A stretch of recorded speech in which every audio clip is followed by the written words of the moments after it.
A pesquisa BTG-FSB é uma pesquisa telefônica. A série é uma série que varia pouco também, quer dizer, eu acho que eu fico vendo assim, ontem viralizou uma espécie de debate sobre essa pesquisa, mas a série variou muito pouco, né? Os números de agora são muito semelhantes a números de um ano atrás, né? E existe uma diferença sistemática, eu já escrevi sobre isso, né? Eu já divulguei nos grupos do bastidor da política, né, a diferença sistemática que acontece entre pesquisa telefônica e pesquisa face a face. Enfim, se você me perguntar qual que está certa, a gente só vai saber na eleição. Eu sempre digo, olha, metodologicamente falando, tá? Qual pesquisa tem, entre aspas, né, a obrigação de acertar o resultado eleitoral? A pesquisa de boca de urna, né? Qual a característica da pesquisa de boca de urna? É perguntar para a pessoa em quem ela votou. É feita uma amostra. A pesquisa de boca de urna hoje, no Brasil, ela caiu praticamente em desuso, né? Porque a apuração é muito rápida, né? Em uma hora você já tem, né, o resultado. Então é pagar muito caro, porque a pesquisa de boca de urna é cara, pagar muito caro por um dado que, né, simplesmente atende uma ansiedade, né? Tentar saber o resultado, tentar saber quem vai ganhar uma hora antes do resultado consolidado, né? Uma hora é maneira de falar, né? Mas de alguma maneira é isso, quer dizer, uma hora você já tem, né, muito do resultado eleitoral, né? Então a pesquisa de boca de urna ela foi perdendo o uso. O que acontece é que a metodologia dela é o que? Você sorteia os locais aleatoriamente, vai ter que entrevistar as pessoas saindo do local de votação em diferentes horários do dia, porque pode ter diferença, sei lá, as pessoas de um candidato votam mais de manhã, as pessoas do outro votam mais à tarde, ninguém sabe, você não sabe. Como você não sabe, você tem que fazer a pesquisa durante o dia, né? E para que ela seja divulgada, ela não fica até o finalzinho da votação, né? A votação fecha as urnas às 5 horas, que ela fica até as 4 horas, já cobre bastante, né? E aí você tem as cotas de sexo, idade, escolaridade, mas o fato é que você pergunta para a pessoa em quem que ela votou. Você foi lá na urna, você votou em quem? Tá? Então a pesquisa de urna tem a obrigação de acertar, porque é em quem a pessoa votou, a não ser que a pessoa minta em quem ela votou, né? Isso pode acontecer também, dependendo de alguma circunstância. A pesquisa de prognóstico, né? A pesquisa...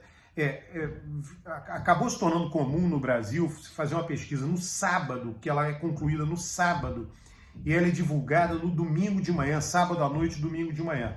Essa é a pesquisa de prognóstico, ela é feita ou toda ela no sábado, ou sexta e sábado, a pesquisa imediatamente antes da eleição. Ela pode errar? Claro que pode, porque você pode ter uma decisão de voto no domingo, né? É raro, mas pode acontecer. O mais comum, quando eu falo errar, eu estou pensando em casos de presidente, né? Deputado, o eleitor decide o voto na última hora, no último dia, talvez no dia da eleição. Senador, acontece com frequência isso. Nós vimos na eleição passada alguns casos de governos estaduais, as pessoas decidiram muito no final mesmo, né? Teve gente que decidiu no domingo, né? Mas agora, para presidente, você tem duas figuras conhecidas, o presidente que disputa a reeleição e um ex-presidente. Então, e você não tem um clima antissistema, né? Então é normal que o voto já seja muito conhecido antes, que ele seja menos sujeito à variação no final, tá? Então, o que você tem que considerar quando avalia uma pesquisa, né? E aí eu estou aqui refletindo, né? Toda essa digressão é para refletir o seguinte: o que é mais confiável, pesquisa telefônica ou pesquisa face a face? A gente tem que ver as telefônicas feitas no sábado, por exemplo, num cenário que a gente sabe, e comparar com as face a face feitas no sábado, com o resultado eleitoral, tá? Quais as que funcionaram mais? Eu, né, tenho uma avaliação, vou soltar um texto em breve, etc., comparando o Datafolha de sábado, tá? Divulgado imediatamente antes da eleição, né? E ele é muito preciso, né? O que eu posso dizer é que ele é muito preciso, ele acerta tanto o primeiro quanto o segundo turno. Quando eu escrever, eu vou detalhar um pouco mais isso, voltar lá os números. Então, por que eu estou falando isso? Eu tomo, né, dado que o Datafolha, eu sei que o Datafolha aumenta muito o número de entrevistados na última pesquisa, né, mas a estrutura da amostra é a mesma, né, o estilo, o trabalho de campo é o mesmo, o estilo de trabalho de campo é o mesmo, ponto de fluxo, né, a lógica da amostra é a mesma. É sempre arriscado você aumentar muito o número de entrevistas. Eu acho de uma coragem imensa do Datafolha fazer isso. Por quê? Você diminui, de fato é bom, você diminui o erro o erro amostral, tá? Qual é o problema? É o erro não amostral. Quando você aumenta muito o número de entrevistas, o que você acaba fazendo? Você acaba tendo que lidar com equipe que é menos treinada. Imagina, se você tem aquela mesma equipe lá, ou praticamente a mesma equipe, que faz 2.000 entrevistas sempre, aí quando chega na última pesquisa você faz 20.000. Significa o quê? Que você vai trabalhar com gente que trabalha menos com você, né? Não dá para dizer, né? Não dá para pegar e dizer, não, são pessoas tão ou bem ou iguais treinadas que as pessoas que fazem as 2.000. Pode até falar isso, mas não é, né? São pessoas... aumentou demais, você precisou de mais gente, né? Gente que eventualmente trabalhava em outros projetos, né? Gente que eventualmente tem experiência, mas não é a mesma coisa, é gerenciar algo mais complicado do que você vinha. Então, existe o erro não amostral, né? Isso torna o Datafolha sujeito ao erro não amostral. Porém, ele não acontece, né? O que é mais interessante é que ele não acontece. Por quê? Porque eu conferi os dados. Eu vou fazer um texto disso, eu vou lançar esse texto em breve. Vai estar no meu grupo, Bastidor da Política. Entre no grupo, de vez em quando eu divulgo.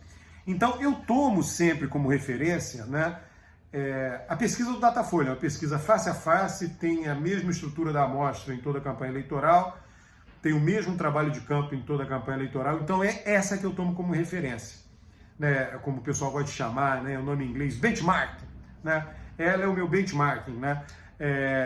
E eu referencio as outras em relação ao Datafolha. Nada contra as outras pesquisas, não é isso, né? Eu acho que estão lá, elas são transparentes, tem o registro no Tribunal Eleitoral, você vê lá a amostra, vê tudo. São fontes de informação, né? Todas são fontes de informação. Agora, como eu fui capaz de, desde 1994 até a eleição de 2018, conferir, né, a pesquisa do Datafolha em votos válidos imediatamente antes do primeiro turno, imediatamente antes do segundo turno, com o resultado da urna arredondado, tem que ser o resultado da urna arredondado, porque o resultado da pesquisa é arredondado, e eu vi que o Datafolha funciona muito bem, né, eu por isso tomo como referência, tá? Aí você faz o que quer com essa, você pode fazer o que você quiser com essa informação. É só uma informação de um trabalho metodológico, né, que eu acabei de fazer e acabei de atestar. Então, e aí eu acho isso, né? As pesquisas telefônicas, elas não dão o mesmo resultado. A gente poderia até dizer, não dão o mesmo resultado, e poderia, a telefônica está certa e a de campo está errada, né? Mas eu sei que uma de campo bate com o resultado eleitoral. Esse é que é o ponto. Então, eu estou supondo que se tivesse a eleição hoje, o último Datafolha estaria mais próximo, quer dizer, o Datafolha faria uma pesquisa hoje, ontem, né? Eleição hoje, fazia no dia anterior, e ele seria com a mesma metodologia da última pesquisa do Datafolha e ela estaria próxima do resultado eleitoral. Tem decisão de voto na reta final. Isso acontece, como eu disse, isso varia de eleição para eleição e varia de cargo para cargo. Nos cargos mais importantes, isso acontece menos, nos cargos que o eleitor julga mais importantes, né? Cargo de presidente é mais importante. Cargo menos importante, vis-a-vis, cargo menos importante comparando com o presidente. Senador é menos importante, deputado é menos importante. Então o eleitor decide no finalzinho.